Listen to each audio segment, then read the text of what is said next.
Place your hand over your heart and take 3 slow, deep breaths. With each breath, feel the pulse of life within you, the quiet hum of potential. Notice the rhythm of your heartbeat, a rhythm of beginnings and endings, expansion and contraction, tiny echoes of the cosmic cycle. This is your internal ebb and flow, giving and receiving.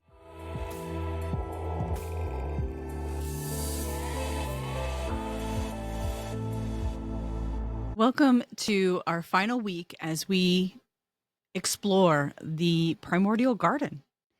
I'm Leandra Witchwood, and today we integrate the lessons we've learned so far to embrace chaos and welcome the wisdom of these ancient presences that are always guiding us, helping us transform the ashes of our lives into fertile ground for those seeds that we wish to plant. We'll see how these truths in our everyday lives allow the primordial wisdom and guidance to shine through.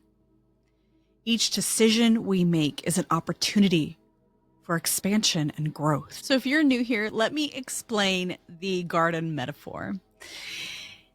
Each metaphor I use in this series and more series to come from my Gardens of the Mystic program.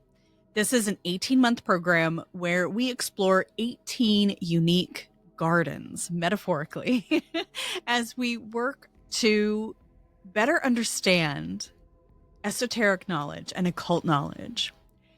Within this program, I guide mystics, witches, and other spiritual individuals toward embodying and understanding this hidden knowledge.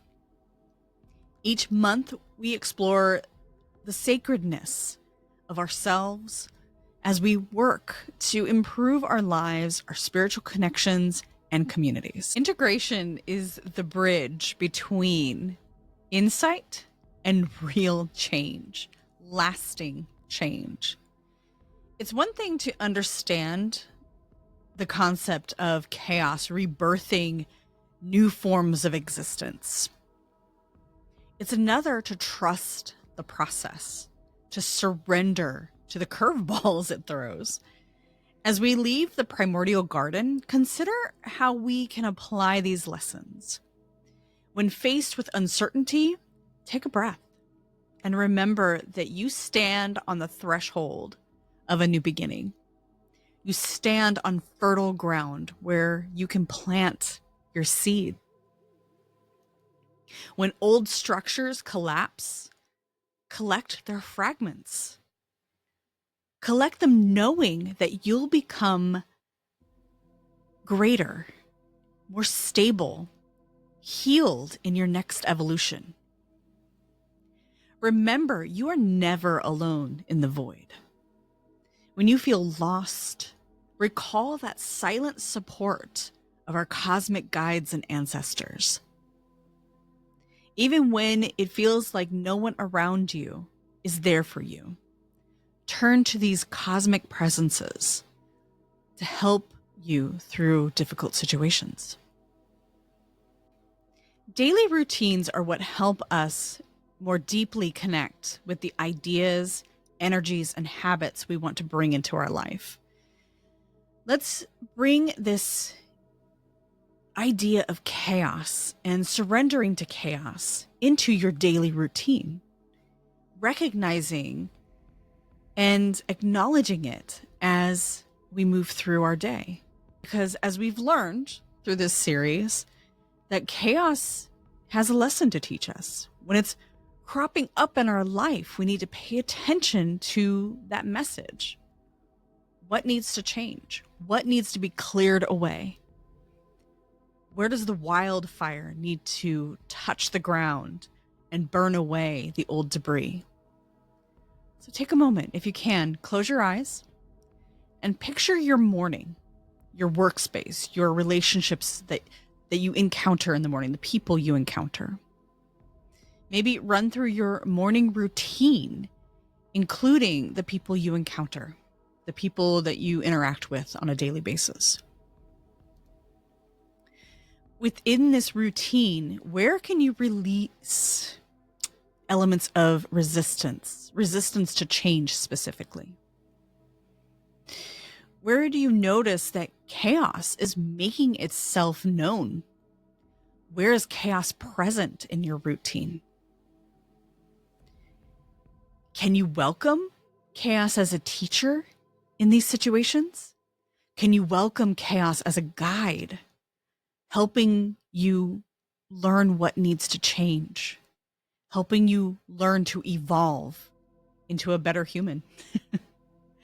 Or maybe just evolve your routines to become more efficient.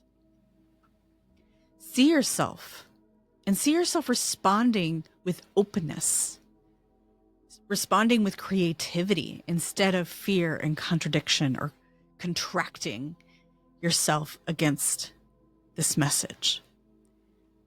Open yourself up to the message. Open yourself up to the lesson.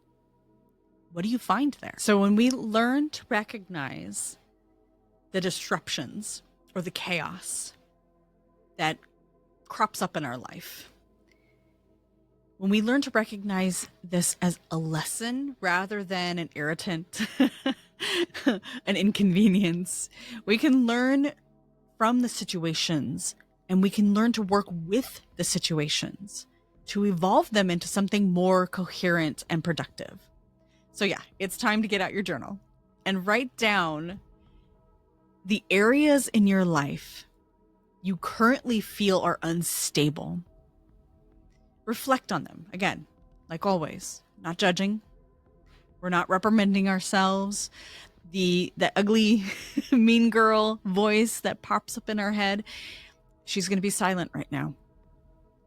Because what you're doing is reflecting, not ruminating. You're not changing anything right now.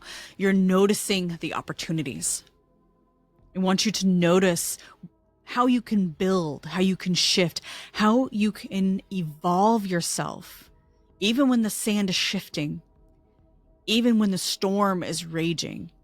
How can you drop into the situation and see the potential, the opportunity? And when you're done with your reflection, and you're ready to move through your day, you're ready to move forward with your life and ready to take control of the things that seem chaotic, I want you to use this mantra as you move forward. I forge beauty from the void, using chaos as my guide. One more time. I forge beauty from the void, using chaos as my guide. Let this mantra remind you that you have the power to co-create your universe, your existence, your life. You are no longer the victim. You are the master manifester. If this exploration into the Primordial Garden inspired you, I encourage you to take it further, to join me in the Gardens of the Mystic program. I encourage you to walk the gardens with me as we embody the ideals, the concepts of the primordial. To learn more and to gain the structure you need on your spiritual path, visit leandrawitchwood.com for more information or click the link in the show notes.